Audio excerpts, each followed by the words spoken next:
अदालत में लड़ाई जिस एजेंसी के जरिए पहुंचाई गई है उसकी जो पूरी मंशा है वो सिर्फ और सिर्फ विपक्ष को प्रताड़ित करने की है। इधर गुजरात में अधिवेशन होता है, राहुल गांधी जी मोडासा पहुंचते हैं और इधर चार्जशीट दाखिल कर दी जाती है। आप क्रोनोलॉजी समझिए ना।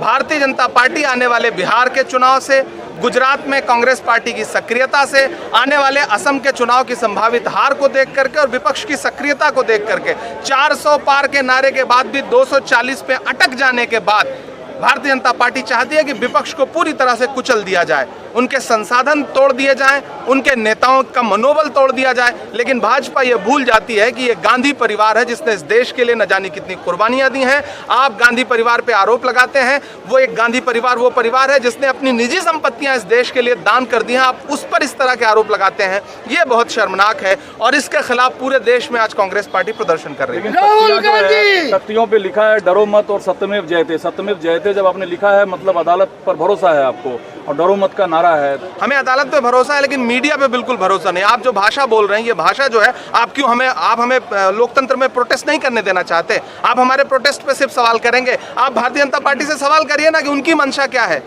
गुजरात में अधिवेशन होता है, तुरंत चार्जशीट दाखिल हो जाती है जिसका कहीं दूर दूर तक कोई नाम नहीं था। आप 55 घंटे बुला करके पूछताछ करते हैं। तो दरअसल भारतीय जनता पार्टी की मंशा पे सवाल खड़े करके विपक्ष को आप प्रोटेस्ट भी नहीं करने देना चाहते क्या? हम सत्यमेव जयते का नारा लेकर के प्रोटेस्ट कर रहे हैं ना। हम कौन सा किसी को व्यक्तिगत आक्षेप करता हुआ प्रोटेस्ट कर रहे हैं? हम कह रहे हैं सरकार जो है वो प्रताड़ना की राजनीति कर रही है, विपक्ष की आवाज को चलना चाहती है, राहुल गांधी को डराना चाहती है जो संविधान बचाने के लिए लड़ रहे हैं। लेकिन राहुल गांधी जी खुल के कह रहे हैं, मैं ये नहीं कहता कि मेरा सर न मिलेगा, लेकिन मेरी आंखों में तुझे डर न मिलेगा। आप राहुल गांधी को नहीं डरा सकते। राहुल गांधी जी गुजरात में हैं और मिशन गुजरात, अधिवेशन, बिहार में सक्रियता, असम का संभावित चुनाव, क्रोनोलॉजी समझ लीजिए। यही है भाजपा की नफरत की और डर की राजनीति कि विपक्ष से जनता के भरोसे ना जीत सको तो एजेंसियों को उतार दो, ईडी को उतार दो, इलेक्शन कमीशन को उतार दो, सारे संसाधन उतार दो और विपक्ष को डराओ। अब मैं अपनी बात ये कहकर शुरू करती हूँ कि निसार में तेरी गलियों के वतन कि जहाँ चली है ये रस्म कि कोई न सर उठा के चले। तो देखिए, तानाशाह जब डर जाता है ना तो वो इसी तरीके में बौखलाहट के साथ प्रतिशोधात्मक कार्रवाई करता है जो नरेंद्र मोदी जी कर रहे हैं। और इतिहास गवाह है इस बात का कि जब जब मोदी डरते हैं, ईडी, पुलिस, सीबीआई और तमाम जांच एजेंसियों को आगे करते हैं। आपने देखा होगा कि पॉलिटिक्स और क्रिकेट में टाइमिंग बहुत इम्पोर्टेंट है, बहुत महत्वपूर्ण है। कल बिहार को लेकर एक बहुत ही सार्थक मीटिंग या बैठक हुई तेजस्वी यादव जी के बीच में, राहुल गांधी जी और मल्लिकार्जुन खड़गे जी के बीच में। आपने ये भी देखा होगा कि किस तरह से कांग्रेस पार्टी गुजरात में संगठन का विस्तार कर रही है, अपने पैर पसार रही है। तो मोदी जी की तकलीफ लाजमी है साथियों, और यही कारण है कि एक बार फिर ईडी की कार्रवाई हुई है और एक ऐसी कंपनी को लेकर बार बार बात की जा रही है जो एक नॉन प्रॉफिट कंपनी है, यानी कि जो धारक हैं, जो शेयर होल्डर हैं, ना एक पैसे का लेन देन कर सकते हैं, ना एक पैसे का वेतन ले सकते हैं, ना किसी अचल संपत्ति का स्थानांतरण कर सकते हैं, कोई कमर्शियल ट्रांजैक्शन नहीं हो सकता, कोई शेयर, कोई डिविडेंड नहीं। तो अगर कहीं ना पैसा आया, ना गया, ना लिया गया, ना दिया गया, ना कोई प्रॉपर्टी ली गई, ना दी गई, तो ये मनी लॉन्ड्रिंग कैसे हवा में हो गई? ईडी का ये आरोप बहुत ही हास्यास्पद है और मुझे लगता है कि कोर्ट में इसे साबित करना बहुत ही बड़ी टेढ़ी खीर होने वाला है। पर मैं समझती हूँ एक सवाल और आज जो पूछा जाना चाहिए वो बहुत महत्वपूर्ण सवाल है कि इस देश के नागरिक को, सबसे पुराने राजनीतिक दल के कार्यकर्ताओं को, विपक्ष के नेताओं को क्या आज ये अधिकार भी नहीं है कि वो सड़क पर खड़े होकर इस राजनीतिक प्रतिशोध की कार्रवाई के खिलाफ आवाज उठा सकें? जब संघ के कार्यकर्ता हाथों में लाठियां लेकर सड़कों पर निकलते हैं, पार्क में खड़े होकर लाठियों और हथियारों के साथ खेलकूद करते हैं तो सब जायज़ है, 100 खून माफ है। पर अगर कांग्रेस का कार्यकर्ता अपने दफ्तर से लेकर ईडी तक मार्च करना चाहता है तो पूरे दफ्तर को छावनी बना दिया जाता है, चारों तरफ बैरिकेड लगा दिए जाते हैं। संविधान का क्षरण अगर होगा, संवैधानिक अधिकारों का हनन अगर होगा और कांग्रेस के कार्यकर्ताओं का दमन अगर होगा तो कांग्रेस पार्टी न सिर्फ कोर्ट में लड़ाई लड़ेगी बल्कि सड़क, सदन और संसद तक भी जाएगी। और मैं कहना चाहती हूं, जैसा राहुल जी कहते हैं कि ये बब्बर शेरों की सेना है, ये डरने वाली नहीं है, डराने वालों में से है। तो तानाशाही नहीं चलेगी। तुम हालातों की भट्टी में जितना भी हमको झोंकोगे तब तब कर सोना बनेंगे हम। तुम हमको कब तक रोकोगे, तुम हमको कब तक रोकोगे।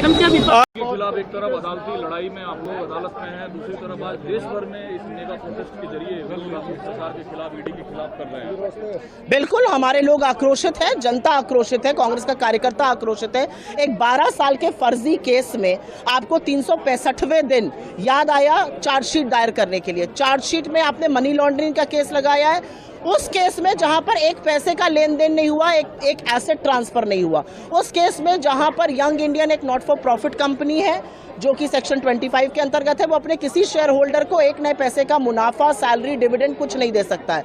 एक ऐसे केस में एजेएल जो नेशनल हेराल्ड छापता था उसके खिलाफ आप ये कर रहे हैं। असलियत ये है कि ये नरेंद्र मोदी जी की प्रतिशोध की राजनीति है, ये मोदी जी की घिनौनी राजनीति है और इसका सामना हम कोर्ट में करेंगे। लेकिन जो लोगों का आक्रोश है, जो जनता आक्रोश है, जो हमारे कार्यकर्ताओं का आक्रोश है, वो बिल्कुल आपको दिख रहा है, क्योंकि ये दिखाता है कि नरेंद्र मोदी जी डरते हैं, वो हमारे नेता से डरते हैं, वो उन मुद्दों से डरते हैं जो हम उठाते हैं और वो कांग्रेस का जो संगठनात्मक ढांचा तैयार हो रहा है उससे भयभीत है, घबराए हुए हैं। गुजरात अधिवेशन से बिल्कुल, क्योंकि हमने उनके गढ़ में घुसकर उनको ललकारा है और असलियत यह है कि गुजरात का एक बहुत सक्सेसफुल अधिवेशन हुआ।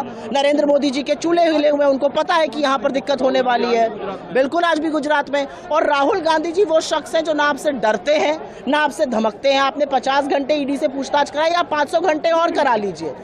ये केस बोगस है, लेकिन राहुल गांधी जो मुद्दे उठा रहे हैं उसने आपकी कलई जरूर खोल दी है। लेकिन आपने सत्यमेव जयते का नारा तो पोस्टर से लिखा हुआ है, तो इसमें क्या गलती बात है? सत्यमेव जयते हमारा लोगो, हमारा मूल मंत्र है।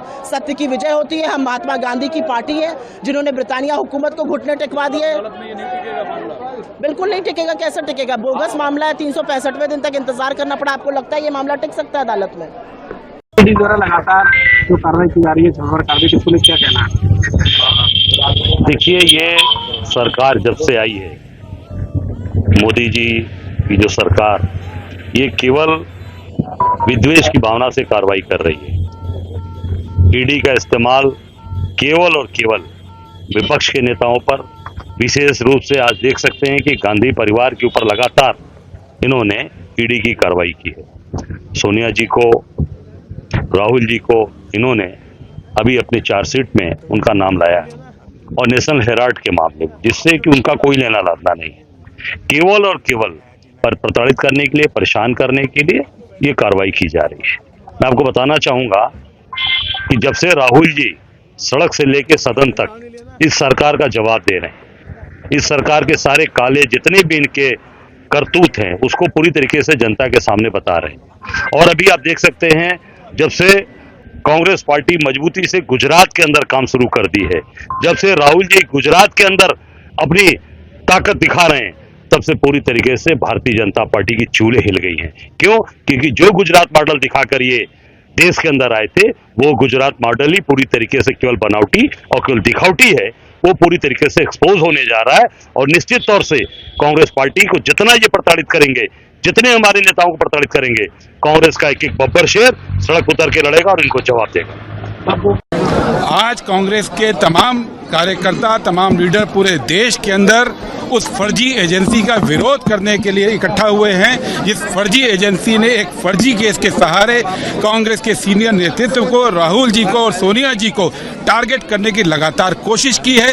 ये वो फर्जी एजेंसी है जिसने पिछले 10 साल के अंदर 5,900 केस किए, लेकिन केवल 23 केस साबित कर पाए हैं। ये वो फर्जी एजेंसी है जिसने 10 साल के अंदर करीब 70,000 करोड़ की प्रॉपर्टी को अटैच किया है, लेकिन केवल 23 केस साबित कर पाए हैं। ये वो फर्जी एजेंसी है जिसने 10 साल के अंदर 193 केस पॉलिटिशियन के खिलाफ किए हैं, जिसमें 95% केस अपोजिशन के लीडर्स के खिलाफ हैं, और जो उस समय अपोजिशन के लीडर थे आज वो बीजेपी के साथ बैठे हैं। इन 95% लीडर्स के अंदर हेमंत विश्व शर्मा थे, इसमें प्रफुल्ल पटेल थे, इसमें अजीत पवार थे, इसमें वो तमाम नेता थे जिनको बीजेपी ने डराकर अपनी तरफ मिलाने की कोशिश की।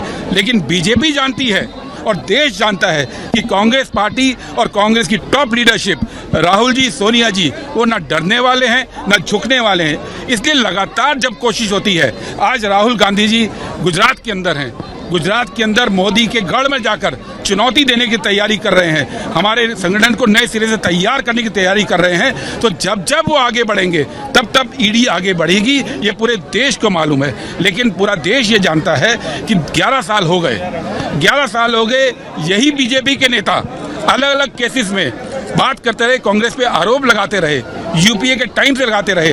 11 साल में एक केस साबित नहीं कर पाए हैं।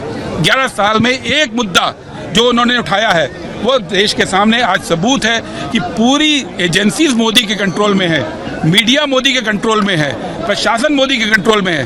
पूरा कंट्रोल होने के बावजूद वो कांग्रेस के टॉप लीडरशिप के खिलाफ, राहुल जी के खिलाफ, सोनिया जी के खिलाफ, कांग्रेस पार्टी के खिलाफ एक मुद्दा साबित नहीं कर पाए हैं। और आज भी ये जो मामला है ये कोर्ट में भी गिरेगा, हम वहाँ भी लड़ाई लड़ेंगे, लेकिन हमारी ज़्यादा बड़ी लड़ाई राहुल जी के साथ खड़े होने की, इस गवर्नमेंट को चुनौती देने की, ताकि ये जो गैर संवैधानिक तरीके से आम जनता के हकों को छीन कर जो गवर्नमेंट चल रही है उसके खिलाफ भी हमारी लड़ाई है। और इस लड़ाई में पूरी कांग्रेस पार्टी अपने नेताओं के साथ खड़ी है।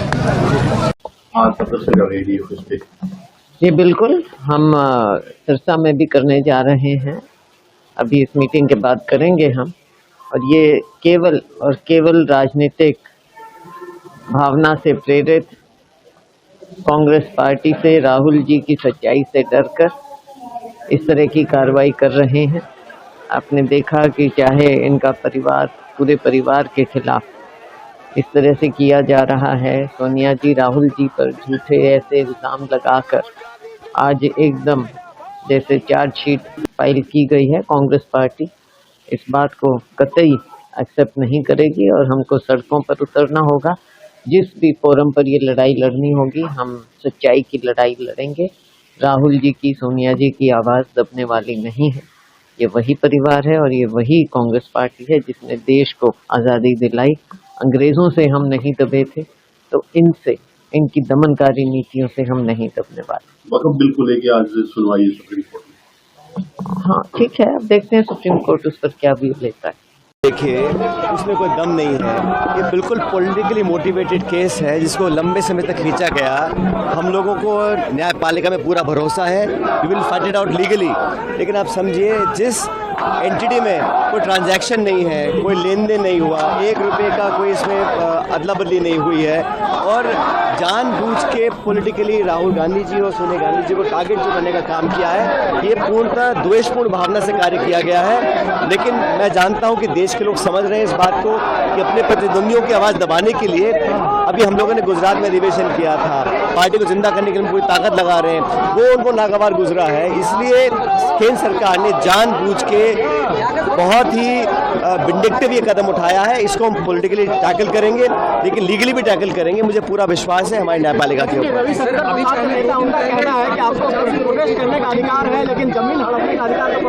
किसने हड़पी है? मुझे कोई प्रूफ कर दे किस कंपनी में कोई ट्रांजैक्शन हुआ है, कोई डिविडेंड पे हुआ है, कोई सैलरी ली गई है, कोई अदला बदली हुई है। कुछ भी नहीं किया गया है। हमारी पार्टी का एक अखबार था, उसके चलाने के लिए पूरी कोशिश लगे हुए थे। एक नॉन प्रॉफिट एंटिटी में अगर कोई ट्रांजैक्शन ही नहीं हुआ है, कोई लेन देन नहीं हुआ है, तो किस आधार पे आप मनी लॉन्ड्रिंग का केस लगा रहे हैं? ये तो सिर्फ छवि बर्बाद करने के लिए कोशिश जो कर रही है भाजपा और केंद्र सरकार, उसमें लगे हुए हैं। बाकी तथ्यों के आधार पर मुझे पूरा विश्वास है कि हमको न्याय मिलेगा। लेकिन पॉलिटिकली एक डैमेज करने के लिए, एक द्वेष की भावना से, बदले की भावना से जो काम कर रहे हैं वो लगातार कर, विपक्ष के तमाम नेताओं को टारगेट कर रहे हैं। और भाजपा में जो नेता हैं उन पे सब उनको खुली छूट मिली है, पाक साफ उनको डिक्लेयर कर दिया गया है, तो जनता सब देख रही है।